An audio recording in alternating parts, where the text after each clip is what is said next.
나는 참 포도나무요. 내 아버지는 농부라. 물은 내게 붙어 있어 열매를 맺지 아니하는 가지는 아버지께서 그것을 제거해 버리시고, 물은 열매를 맺는 가지는 더 열매를 맺게 하려 하여 그것을 깨끗하게 하시느니라. 너희는 내가 일러준 말로 이미 깨끗하여 졌으니 내 안에 거하라. 나도 너희 안에 거하리라. 가지가 포도나무에 붙어 있지 아니하면 스스로 열매를 맺을 수 없음 같이 너희도 내 안에 있지 아니하면 그러하리라. 나는 포도나무요, 너희는 가지라. 그가 내 안에, 내가 그 안에 거하면 사람이 열매를 많이 맺나니 나를 떠나서는 너희가 아무것도 할 수 없음이라. 사람이 내 안에 거하지 아니하면 가지처럼 밖에 버려져 마르나니 사람들이 그것을 모아다가 불에 던져 사르느니라. 너희가 내 안에 거하고 내 말이 너희 안에 거하면 무엇이든지 원하는 대로 구하라. 그리하면 이루리라. 너희가 열매를 많이 맺으면 내 아버지께서 영광을 받으실 것이요 너희는 내 제자가 되리라. 가지 역할이 뭐예요? 가지 역할은 열매 맺는 데 있습니다. 열매 맺지 못한 가지는 결국 버리움을 받죠. 그런데 가지가 제 역할을 하기 위해서는 특별히 할 일이 있어요. 뭐만 하면 되죠? 붙어 있기만 하면 돼요. 아무리 그 가지가 잘났어도 붙어 있지 않으면 아무 소용이 없어요. 나는 백향목나무야. 나는 참 포도나무 가지야. 나는 백향목나무 가지야. 나는 참 포도나무의 가지야. 아무리 내 가지가 다른 나무보다 월등하다고 자랑해봐야 붙어 있지 않으면 아무 소용이 없습니다. 예. 붙어 있어야 싹이 나고 꽃을 피우고 꽃이 지면 열매를 맺게 돼 있어요. 자연의 이치하고 똑같습니다. 신앙도 열매가 한순간에 뻥 터지는 게 아니에요. 절대로. 열매를 맺기까지는 철저하게 붙어 있어야지 되고, 그 다음에 싹이 나요. 순서가 있습니다. 과정이 중요해요. 싹이 나고 그리고 꽃이 핍니다. 꽃이 피고 지면 그 자리에 열매가 맺는 거예요. 그러니까 가지의 역할은 분명히 열매를 맺어야 된다라는 거예요. 열매 맺지 못하면 버림을 당하는데, 제 역할을 다 하려면은 무엇만 잘하면 되냐면 붙어 있으면 되는 거예요. 근데 열왕들이 버림을 받는 이유가 뭐냐면 자기 주제를 잊어버렸기 때문이에요. 뭐 때문에 잊어버렸을까요? 내가 왕이라는 것 때문에 있습니다. 그래서 우리는 똑똑할수록, 우리가 무엇을 잘할수록 그게 문제예요. 내가 잘하고 있기 때문에, 내가 다른 사람보다 월등하기 때문에 내 힘으로 살 수 있다고 생각해서 내가 하려고 하고 하나님을 의지할 필요성을 그렇게 느끼지 못합니다. 그래서 주제 파악을 하지 못하는 왕들이 그 끝이 비참한 것은, 하나님이 그 끝을 비참하게 전부 다 하나님이 관계에서 올바로 붙어 있지 않는 왕들이 어떻게 해요? 하나님께 묻고 하나님을 의지해서 하나님 뜻대로 해야 되는데 자기가 주체적으로 하잖아요. 그러니까 하나같이 공통적으로 일어나는 일이 뭐죠? 반역으로 말미암아 죽습니다. 하나같이 다 반역에 의해서 그 끝이 비참해요. 예. 그냥 잘 붙어 있기만 하면 되는 겁니다. 그래서 피조물로서 너희는 가지니, 라는 이 개념이 왕이라는 것 때문에, 우리가 똑똑하다라는 것 때문에, 뭘 잘한다는 것 때문에 자꾸 주제 파악을 하지 못하니까 하나님이 그 끝에 그렇게 비참하게 끝을 맺음으로써 너희는 아무것도 아니다. 내가 지켜주지 않으면. 그래서 끝끝이 그렇게 되는 거예요. 가지는 스스로 싹을 틔우거나 스스로 꽃을 피우거나 스스로 열매 절대 못 맺습니다. 예. 아무것도 아니에요. 그러니까 가지의 존재는. 가지 존재가 빛을 발할 때는 오직 원나무에 붙어 있을 때만 빛을 발할 수 있는 거예요.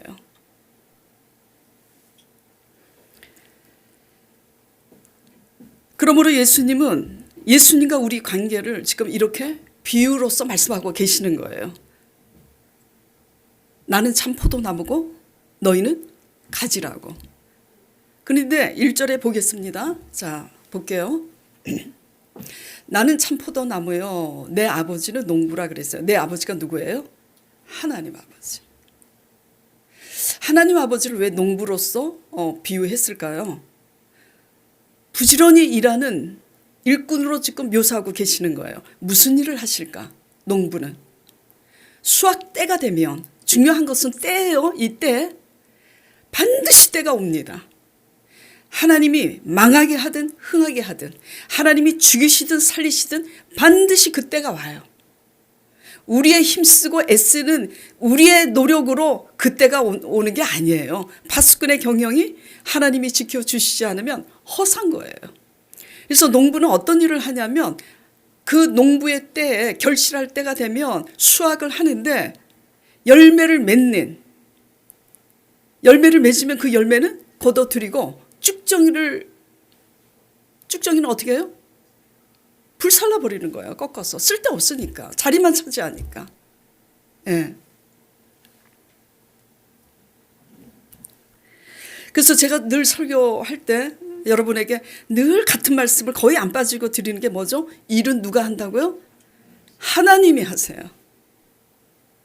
절대로. 나 요한은 일을 행하시고 그 일을 성취하는 여호와. 일은 하나님이 하신다고요. 그럼 우리는 뭘 해야 되느냐?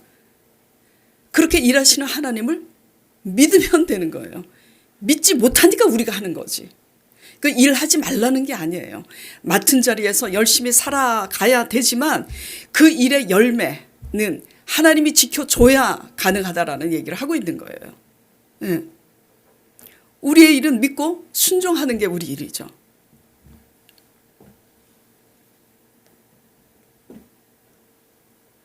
자, 그렇기 때문에 예수님께서 나는 참 포도나무고 내 아버지는 농부라 하시면서 2절에 이렇게 말씀하고 계시는 거예요. 자, 2절 보겠습니다. 무릇 내게 붙어 있어서 열매를 맺지 아니하는 가지는 아버지께서 그것을 제거해 버리시고 무릇 열매를 맺는 가지는 더 열매를 맺게 하려 하여 그것을 깨끗하게 하시느니라. 가지치기를 해요, 농부가. 근데 가지치기 할 때 지금 꽃이 피어 있는 가지 다 자르면 어떻게 돼? 그렇죠. 가지치기를 할 때는 열매 맺는 가지가 더 열매를 맺게 하기 위해서 쓸데없는 가지를 제하는 거예요. 예. 그래서 더 열매를 맺게 하려고 그것을 깨끗하게 하느니라. 가지치기를 한다라는 거죠.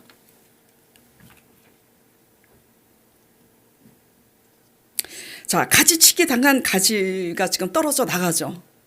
생명이 있어요, 없어요? 생명이 없어요. 아무것도 아닙니다. 길이요 진리요 생명 대신 예수님 앞에 붙어 있지 않으면 우리는 아무리 잘났다고 해도 아무것도 아닌 존재입니다. 그걸 알아야 돼요. 예. 자, 그러니까 다시 한번 질문을 드릴게요. 과실을 잘 맺기 위해서는 가지가 특별히 해야 할 일이 뭐예요? 특별히? 붙어 있기만 하면 되는 거예요. 붙어 있기만. 예.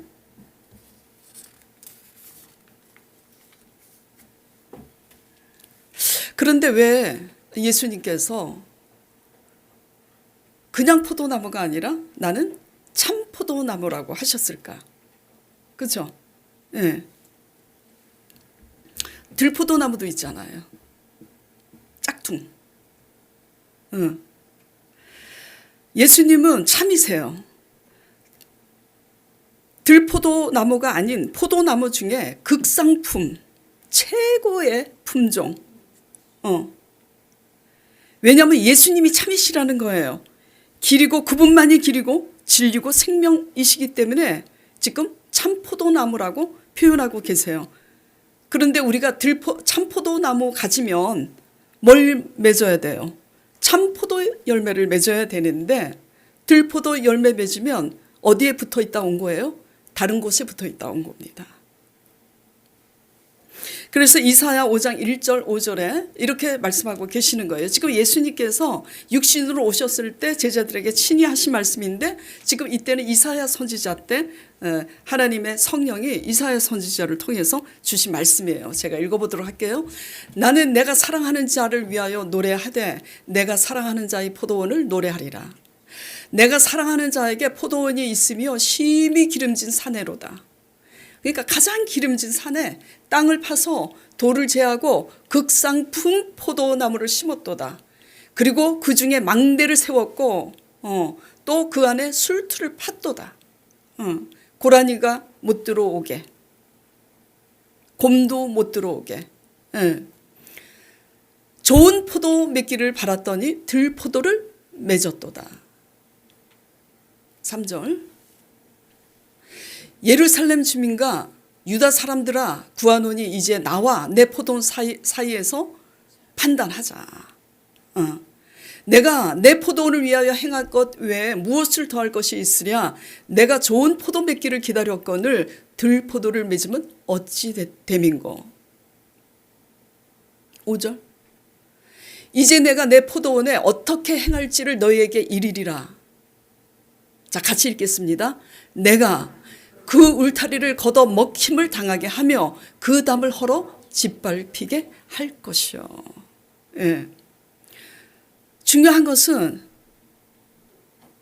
참포도나무 가지에 붙여진 가지면 참포도 열매를 맺어야 되는 거예요. 이제 이게 뭔가 또 나눠보도록 할 텐데요. 어쨌든 참포도나무의 열매를 맺지 못하면 들포도 열매 맺으면 어떻게 되느냐. 하나님이 뭐죠?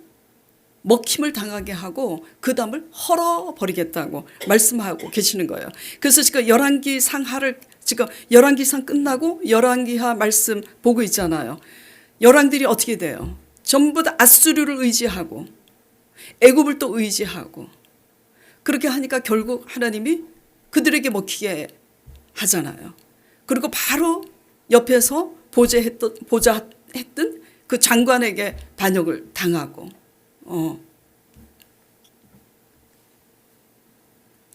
일은 하나님이 하십니다. 치시는 것도 하나님이 하시고 부욕해 하시는 것도 하나님이시고 망하게 하시는 것도 그 배후에 하나님이 하시는 거예요. 그러니까 뭐가 중요하다? 관계가 중요해요. 관계. 내가 보니까 나를 믿노라고 하는데 너는 나한테 붙어 있지 않는 가지구나. 사람을 의지하고 환경을 의지하니까 교회에 와서 주일 성수를 해도 사람에게 붙어 있잖아. 내가 사람을 의지하니까, 환경을 의지하니까 들포도 열매 맺는 거죠. 내가 의지하는 그것으로 수치를 당하리라고 이사야 말씀에 기록이 되어 있잖아요. 외우기도 쉽다 그랬죠? 이사야 3장, 이사야 30장. 너희가 의지하는 것으로 수치를 당하리라. 내 자신을 의지하든 내 실력을 의지하면 내 손으로 허물게 돼 있는 거고요. 내가 그 사람을 의지하면 그 사람으로 먹히게 돼 있는 거예요. 아무도 의지하지 마시기 바랍니다. 사람은 의지할 대상이 아니라 용서하고 사랑할 대상이지 의지할 대상은 오직 하나님이라는 거 유념하시기 바랍니다.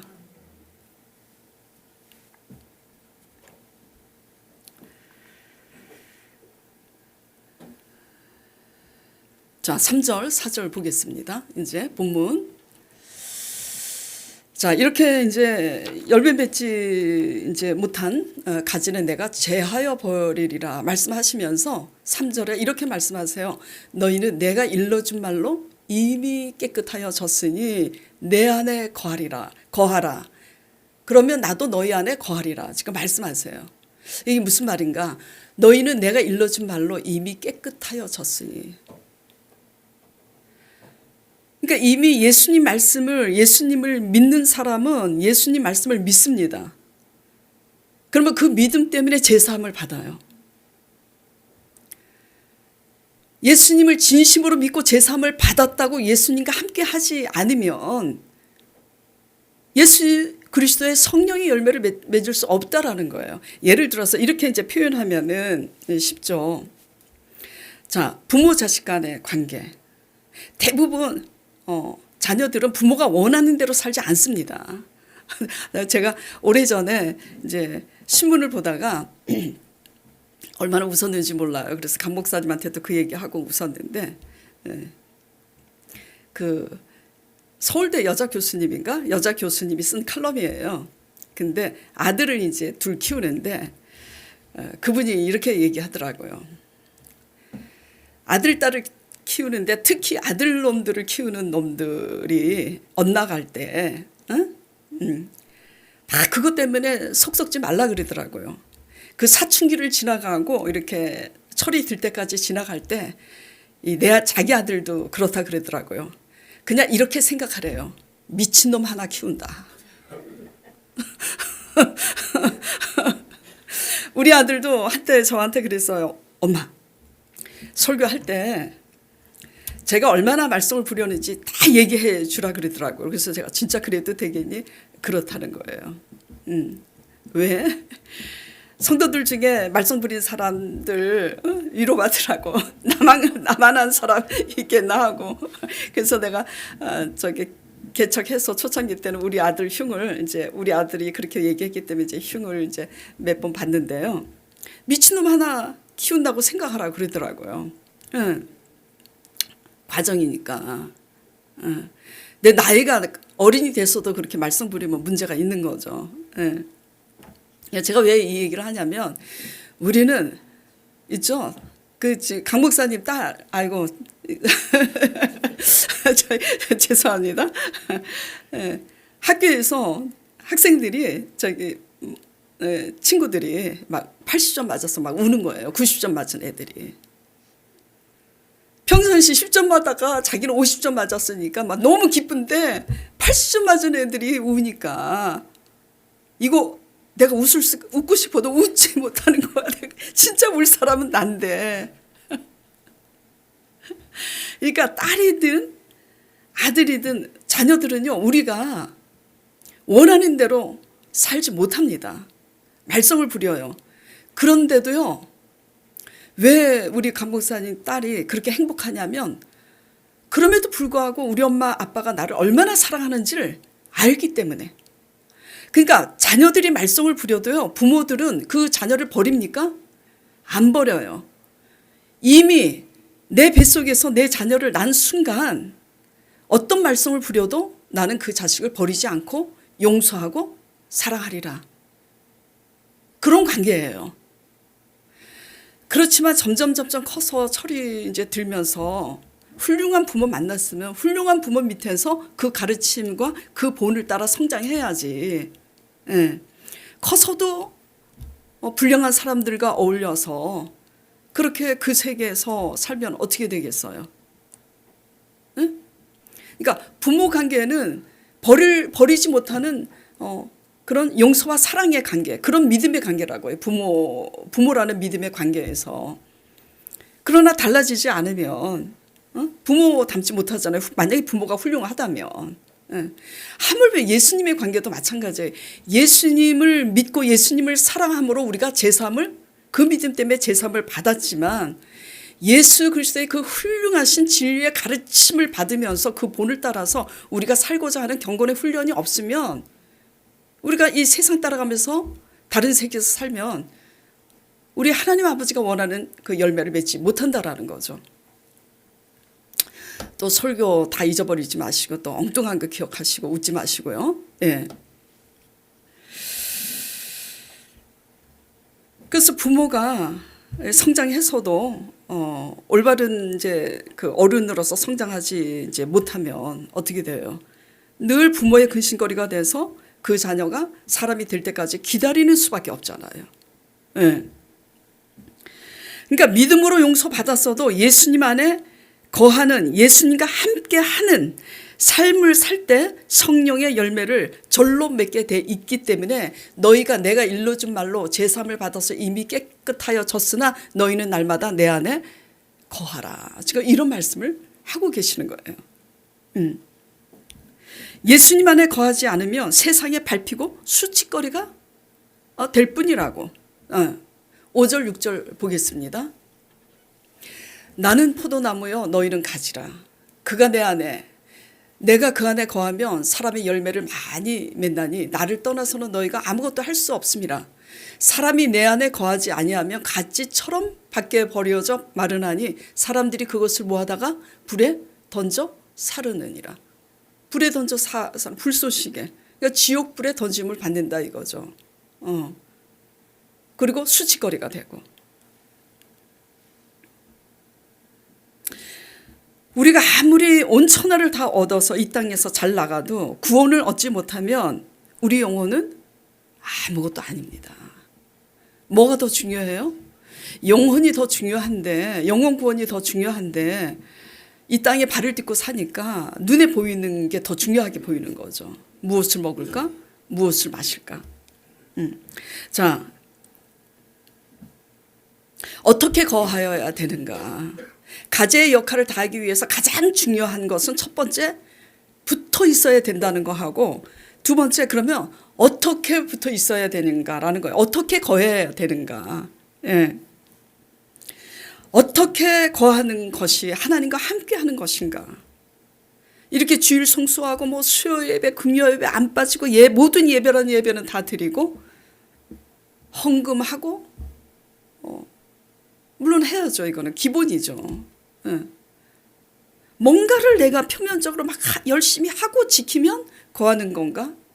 그건 그 다음의 문제라고 그랬잖아요. 내면적인 문제가 먼저죠. 내면적인 문제가 갖추어지지 않는 지키는 것은 외식에 불과하는 거죠. 그래서 거한다는 것은 너희가 내 안에, 자 7절 보겠습니다. 너희가 내 안에 거하고 내 말이 너희 안에 거하면 뭐래요? 여러분들이 좋아하는 말씀, 무엇이든지 원하는 대로 구하라. 그리하면 이르리라.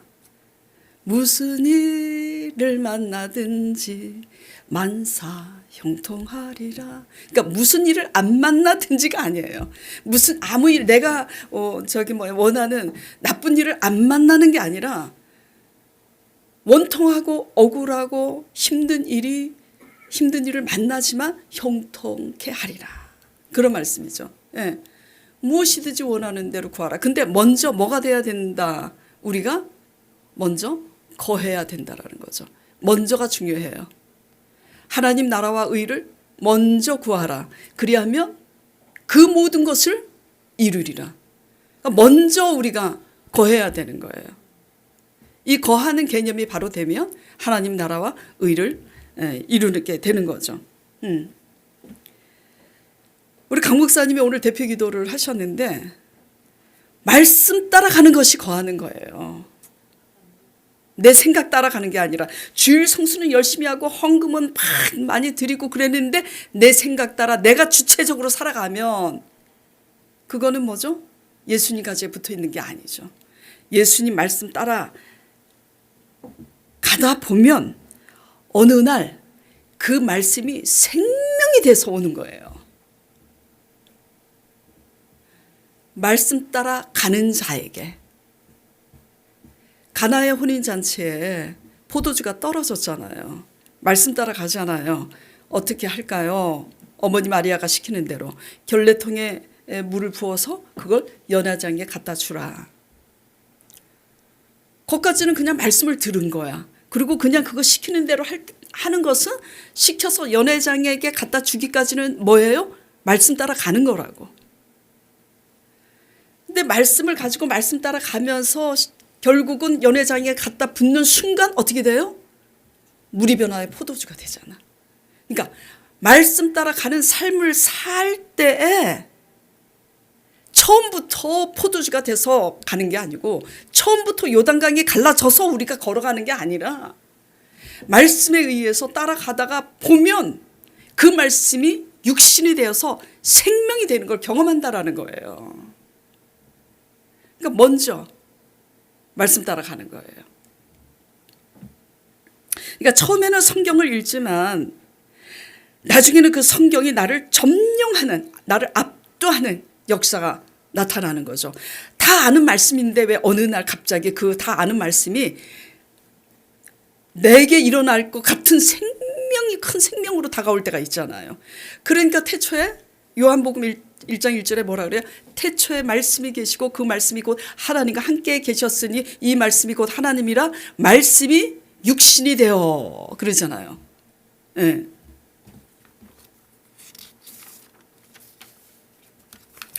자, 그러면 이걸 현실적으로 이제 말씀을 드려볼게요.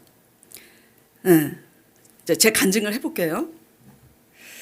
자, 가나의 혼인잔치도 얘기했고요. 언약궤를 메고 요단강에 장막 기간이라 사랑키를 훨씬 넘는데 언약궤를 메고 제사장들에게 걸어가라 그러잖아요. 그러니까 내가 먼저 죽을 각오하고 디뎌야 갈라지는 거야. 예. 모세가 말씀에 의해서 지팡이를 들라고 했잖아요. 먼저 말씀에 의해서 그냥 들어버리니 홍해가 갈라진 거죠. 항상 뭐가 먼저예요? 말씀이 먼저라는 거예요. 말씀 따라갈 때 그것이 생명이 되고 그것이 능력이 돼서 우리를 압도하는 것은 말씀 따라 가봐야 알아. 두려워서 안 가면 몰라. 근데 내가 능력이 있으면 내 힘으로 살아갈 수 있으니까 하나님 말씀 따라 가는 이 두려움이 뭔지 모르는 거예요. 눈에 안 보이니까 얼마나 두려워요. 자, 얘기해 보겠습니다. 제가 하나님 진리의 말씀에 매료돼서 날마다 말씀을 묵상하며 그 말씀대로 살아가다 보니 그렇다고 제가 완벽하게 웃지 마세요. 그 웃음이 아주 기분이 안 좋습니다. 말씀 따라 가다 보니 저도 사람이니까 때로는 뭐죠? 넘어지고 실수하고 자빠지기도 해요. 그러니까 제가 말씀 따라 간다는 것은 내가 말씀 따라 완벽하게 잘 살았다 그 얘기를 하는 게 아니에요. 넘어지고 자빠지기도 하고 실수도 하고 그러는데 어쨌든 나의 뭐죠? 이 기준점은 뭐냐면 말씀인 거예요. 넘어지면 넘어진 대로 아유 아버지 저 용서해 주세요. 나 왜 이런지 모르겠어요 정말. 이렇게 하면서 말씀대로 살아가다 보니 이런 생각이 들더라고요. 그렇게 1년, 2년, 3년 이제 가면 기뻐해야 되는데 야 이거 내가 제대로 믿는 거 맞아? 너무 이상하게 믿는 거 아니야? 그런 생각이 들어요. 자주.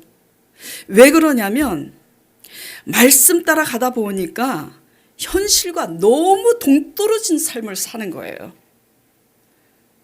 그러니까 부모 자식 다 버리고 사는 그런 현실을 얘기하는 게 아니에요. 말씀 따라 가다 보면 사람의 관계도 내 성품을 다 버리고 자존심 죽이고 이렇게 가야 되는데 다 말씀 따라 가다 보니까 이게 그러니까 이것부터 말씀드리면 이해가 가겠구나. 사람은요 언제 살아갈 재미를 느끼냐면 사람들은 뭔가 채워감으로써 인정을 받고 뭔가 채워져야 안정감을 느낍니다. 그래요 안 그래요? 근데 강 목사님이 기도한 것처럼 말씀 따라가다 보니 죄송해요 진짜 재미있게 표현하자니까 아이고 젠장 말씀 따라가다 보니 내 승질 죽여야 되지 물질도 버려야 되지 이거 뭐 채워지는 건 하나도 없어. 저축도 못 하고 살아. 남편이 교사라 그랬잖아요. 그러니까 교사 월급이 빤하잖아요. 자, 그 교사 월급을 가지고 11조 드려 감사원금 드려. 그리고 하나님 말씀을 묵상하다 보니까 하나님은 가난한 자에게 구제하는 걸 되게 기뻐해. 월급장이지만 그나마 월급도 못 받고 가난한 사람들이 주위에 있잖아요. 그래서 가난한 사람 구제하다 보니까 보험 하나 못 들고 저축 하나를 못 들고 살더라고.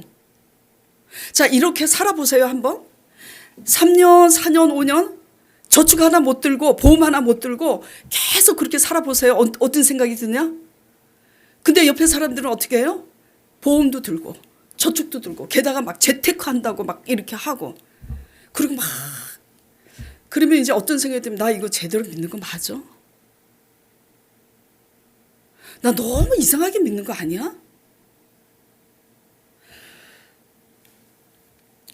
근데 이제 그러다가 이제 어떤 분들이 와서 이제 마음이 아플 때가 언제냐면 말씀 묵상도 하지 않고 기도도 제대로 하지 않는 이제 성도들이 와가지고 막 자랑질을 해. 자랑 뭐 이렇게 하고 돈 자랑 이제 막 하면 마음이 쎄해. 슬픈 거야. 왜? 말씀 묵상도 안 하고 기도도 안 하는데 저렇게 잘 나가는데 나는 저축 하나 못 하고 우리 아들한테 그 명품 뭐 신발 명품은 고사하고 뭐 메이커 신발 하나 메이커 옷 하나 못 사줘. 당신 자녀들한테는 메이커 옷 사주고 메이커 신발 사주는 부모들 많잖아요. 그리고 아끼고 아껴가지고 더 가난한 사람한테 구제하다 보니까 지금 잘 들으셔야 돼요. 제 자랑하는 게 아닙니다. 지금 뭘 얘기하려고 하는 거냐면 말씀 따라 가다 보면 채워지는 건 없고 전부 다 버리는 거라고.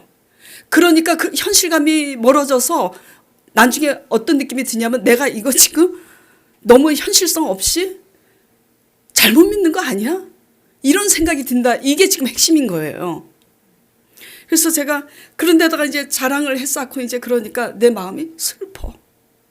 그러니까 슬플 때 그렇게 슬픈 날 잠자리에 딱 들어도 성령님이 나타나셔서 저보고 뭐라 그러시냐면 너의 보화는 하늘에 있지 아니하냐 그래요. 그럼 우리 사모님이나 우리 집사님들처럼 모범생이면 아멘 그랬을 거예요. 저는 막 그 말씀에 더 짜증이 나. 아니 하늘에 보화가 있으면 뭐하냐고. 이 땅에서도 있어야지. 그렇잖아요. 그래서 마음에 시험이 들어서 그래도 이제 말씀 날마다 이제 그 말씀이 진리라는 건 아니까 말씀을 자세히 보면 또 제대로 가는 게 맞아. 또 말씀을 보면. 근데 나는 아무것도 없어. 그리고 좀 뭐가 속상해서 다툴라 치면 하나님이 성령님이 뭐라 그러냐면 다투지 말라고. 사랑할 만한 자를 사랑하면 무슨 상이 있으리요? 거룩해라. 공의의 제사를 드려라. 그러니까 채워지는 게 뭐가 있어요? 나를 자꾸 버려야 되고 물질도 뭐죠? 버려야 되고 뭔가 채워져야 남한테 인정도 받고 나도 안정감을 누리는데 이거는 믿으면 믿을수록 허한 거야. 허해.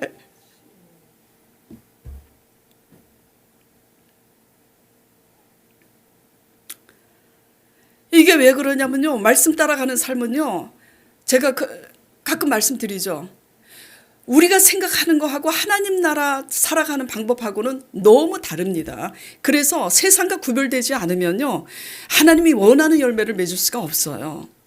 자, 그래서 그럼에도 불구하고 힘이 없고 슬프고 그렇지만 말씀을 자세히 들여다보면 바로 가고 있는 것은 맞아서 에휴, 내 팔자야 그러면서 그냥 이렇게 살자. 그래갖고 이렇게 가는데 어느 날 성령님께서 딱 한 방에 그냥 터지는 거야. 뭐라고? 내가 너의 산업이 되리라. 내가 너를 축복하겠고 그리고 그 다음에 내가 대신 싸워주리라. 대신 살아주리라. 그래갖고 하루아침에 상황이 역전됐잖아요. 응? 이 기복신앙적으로 물질을 얘기하는 게 아니에요. 성도분들이 복을 받는 걸 좋아하니까 제가 이렇게 얘기를 하는데 물질이 하나님이 100배로 곱하기를 하나님이 더해줘야 하루아침에 100배가 돼요. 하나님의 계산은 60배 100배야. 근데 처음에 형통한 것 같아도 말씀 따라가는 것은 현실과 너무 갭이 보이잖아요. 눈에 보이지 않고 손에 잡히지 않으니까 현실감이 느껴지지 않으니까 말씀 따라가는 것은 너무나 외롭고 너무나 힘들어요. 보이지 않는 그 다리를 건너가는 거라고. 인디아나 존스 그 영화에서처럼. 믿음으로 건너가야 되는 거예요. 그 다리는 보이지가 않는다니까. 그러니까 우리는 어떻게 걸어가요? 눈에 보이는 다리를 넓은 길 찾아서 넓은 길이 쉽고 편하잖아요. 말씀 따라가는 거는 되게 불편한 진실이에요. 정말 힘들어요. 믿음이 없으면. 응.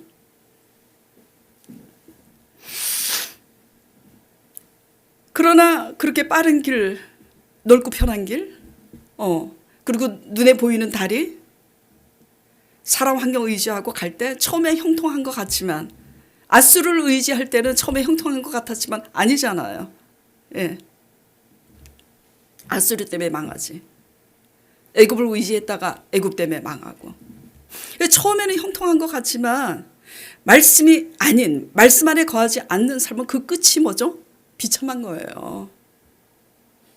그러니까 우리는 가지니까 예수님 안에 거한다는 것은 말씀 따라 가는 삶이고, 말씀 따라 갈 때 하나님의 때가 되면 하나님의 말씀이 생명에 대해서 우리한테 거한다는 거예요. 그때는 우리가 몰라요. 가봐야 알아. 가봐야 알아요. 3년이 되든 5년이 되든 가봐야 아는 거야. 예. 그래서 하나님이 내가 너의 산업이 되리라. 내가 너를 축복하리라. 그리고 하나님이 대신 싸워주신다고 이제 그러셨잖아요. 대신 싸워주세요.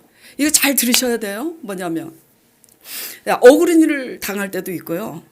사람들이 끼리끼리 해가지고 이렇게 당을 지었고 비방할 때도 있습니다.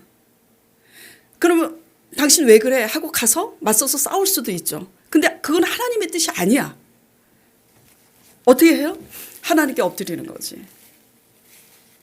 나 진짜 하나님 앞에서는 내가 죄인이지만 내가 저 사람한테는 잘못한 게 없는데, 스스로 상대방이 교만하고 스스로 상대방이 시기심이 많으면 그 시기심 때문에 비방할 수도 있는 거고요. 정말 이게 살다 보면 그래요. 그래갖고 무리를 지어서 막 또 이제 막 그렇게 비방하고, 그 하나님 앞에 엎드리고 그냥 바뀌어요. 그 제가 여러 번 경험을 합니다. 하나님이 대신 싸워주리라 한 것처럼 하나님이 대신 싸워주세요. 하나님이 하세요. 예, 하나님이. 어떨 때 하나님이 치세요. 그럴 때 제가 겁이 나서 진짜로 내가 훌륭해서가 아니라 그렇게 기도해요. 하나님 그렇게 하시지 마세요. 치시지 마세요. 왜? 나도 실수할 때가 있을 거 아니야.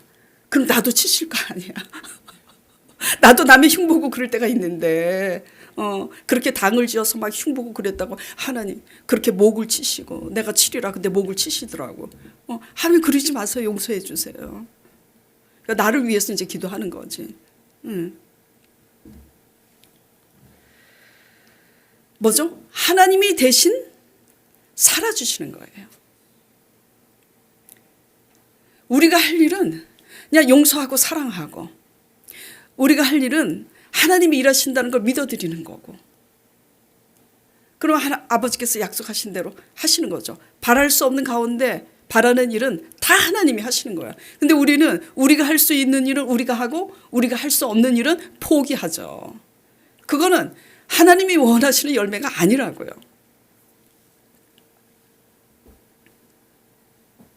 그래서 하나님 말씀이 보이지 않고 들리지 않으니, 현실감이 느껴지지 않으니까 우리가 예수님 안에 거하지 못하는 거예요.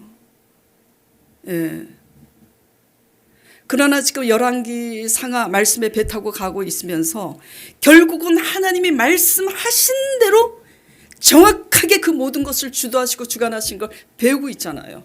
이세벨에게 그 시체를 그 밭에 던지겠고, 나봇의 밭에 던지겠고, 그 시체를 그 개들이 먹으리라 한 대로 하나님이 이루시잖아요. 때가 되니까. 예. 그래서 말씀이 보이지 않고 들리지 않아서 현실감이 너무 느껴지지 않아서, 현실하고는 너무 먼 것 같아서 아버지 말씀을 멀리하고 우리 지혜 우리 생각대로 사는 거 조심하세요.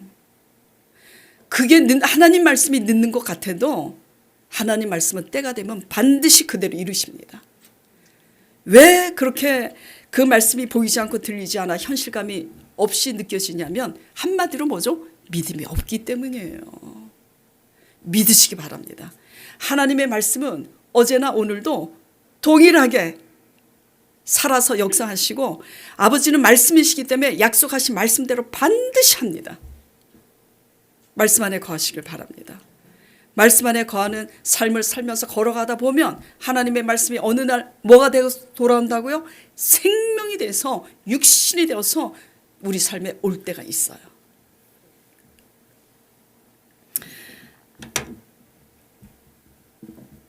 자, 그렇게 말씀 따라가면서 1년, 2년, 3년, 5년 인내하면서 신실하게 살아보세요. 하나님이 어떻게 대신 살아주시는지. 예. 자, 질문 이제 적용 질문 세 번째. 예수님을 믿지만 예수님과 상관없이 내가 주체가 되어서 살고 있는 것은 지금 무엇인가? 돌아보시기 바랍니다. 예? 내가 주체가 돼서 사는 것은 내 생각대로 내 방법대로 사는 거예요. 내 생각대로 내 방법대로. 그러면 절대로 예수님이 원하는 열매 맺을 수가 없죠. 예. 왕들이 하나님 의지하지 않고 자기가 주체가 돼서 살았잖아요. 예. 다 가지예요. 열왕들도 가지고, 바이든 대통령도 피조물로서 가지고, 트럼프 대통령도 가지고, 우리는 다 가지예요. 다 가집니다. 예. 그래서 우리는 가지라는 거, 내가 아무리 똑똑하고 잘났어도 우리는 가지라는 거, 피조물로서 가지라는 거. 가지의 역할은 열매 맺는 건데 예수 그리스도께서 하나님이 원하는 열매를 맺기 위해서 우리는 말씀 따라가면서 붙어 있어야 된다는 거 잊지 마시기 바랍니다.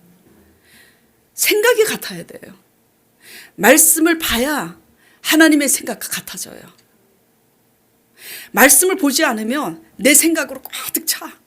내 똑똑한 거로 가득 차. 금요일 날 예배 드렸었죠. 예? 성령이 조명해 주시지 않으면 우리 생각으로 가득하고 눈에 보이는 것으로밖에 볼 수 없다고. 예수님이 동정녀 마리아에게 말씀하신 이사야 선지자로 말씀하신 대로 잉태했는데 성령으로 잉태했잖아요. 근데 그렇게 훌륭하고 멋진 요셉이 신사잖아요. 그는 의로운 사람이라 기록이 되어 있습니다. 아무리 우리가 의롭다 할지라도 성령의 조명이 없이는 인간적인 눈으로 봤을 때 마리아가 임신을 했으니 어떻게 해요? 안 되겠다. 조용히 소리 없이 소문내지 말고 이 여자 안 되겠다. 끊어버리자 관계를. 그럴 때 하나님의 천사가 나타나서 내 마리아를 데려오기를 무서워하지 말라. 이는 선지자로 하신 이 말씀대로 성령께서 이루신 일이라 하니 요셉이 믿음으로 알아듣고 데려오잖아요. 하나님 말씀을 우리가 하나님의 성령을 의지하고 묵상할 때 성령의 조명이 있어야 우리는 하나님의 생각과 똑같아져요. 말씀과 기도가 없이는요, 우리는 우리 생각으로 그냥 요셉이 마리아를 끊는 것처럼 우리 생각으로 끊어. 제대로 우리 생각으로 믿으니까 뭐가 하나님을 제대로 모시고 어떻게 경배하고 어떻게 해야 되는지 분별할 수가 없는 거죠. 하나님의 세계는요 4차원이에요. 초이성입니다. 우리 이성을 초월하는 초이성이기 때문에 하나님의 성령으로 조명을 받지 못하고 믿음으로 깨닫지 못하면 그 초이성이 어떻게 보이는 줄 알아요? 비이성으로 보여요. 하나님은 절대 비이성분이 아니에요. 그런데 믿음이 없으면 비이성으로 보이는 거죠. 그렇죠? 그러니까 우리는요 어떻게 해야 돼요? 잘 붙어 있는 게 뭐냐면 우리 생각 하나님 말씀 앞에 성령을 의지함으로 믿음으로 볼 수 있도록 도와달라고 해가지고 그 말씀 붙잡고 기도함으로써 우리의 생각과 우리의 관념, 이 개념이 하나님 나라 개념과 하나님 나라 관점과 하나님의 시각으로 바뀌어야지 되는 거예요.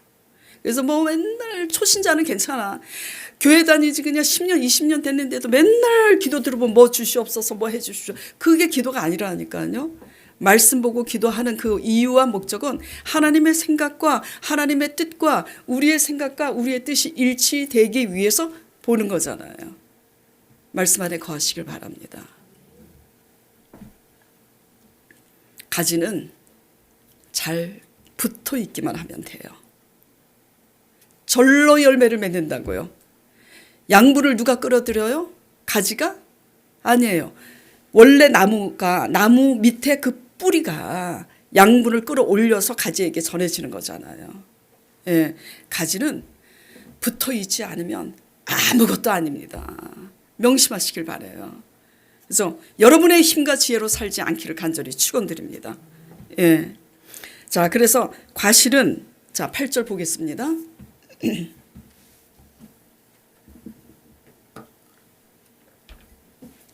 너희가 열매를 많이 맺으려면 그래서 이 열매에 대해서 여러분들이 잘 아셔야 돼요. 여러분이 생각하는 열매냐, 하나님이 생각하는 열매냐, 이걸 분별할 수 있어야 돼요. 육신의 열매도 있는 거예요. 여기의 열매는 성령의 열매예요. 육신의 생각은 하나님과 원수가 되나니.